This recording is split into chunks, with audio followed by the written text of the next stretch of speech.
ময়ো চাইছোঁ। আচলতে গণতন্ত্ৰটোৰ কাৰণে খুব লজ্জাজনক কথা।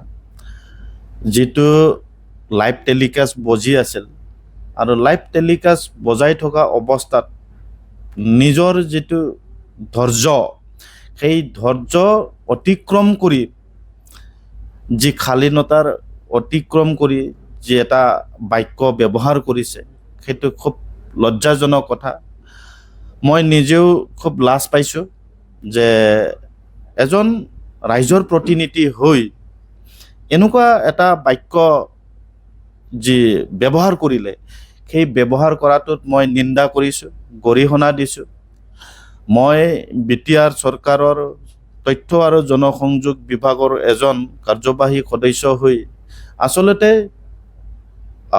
যি এটা গণতন্ত্ৰৰ চতুৰ্থ স্তম্ভ বুলি আমি স্বীকৃতি দিওঁ, ৰাইজৰ সমস্যা, ৰাইজৰ যি অভাৱ অভিযোগ, গণতন্ত্ৰৰ যি চতুৰ্থ স্তম্ভই ৰাইজৰ মাজত বা চৰকাৰক যি এটা ভাল ব্যৱস্থাত আনিবৰ কাৰণে যিটো ব্যৱস্থা তেখেতসকলে গ্ৰহণ কৰে, তাক আমি সন্মান কৰিব লাগে।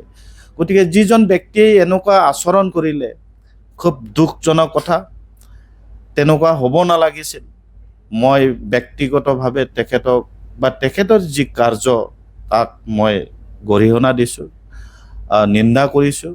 যাতে ভৱিষ্যতে তেনেকুৱা তেখেতে নকৰক, তাকে মই কামনা কৰিছোঁ।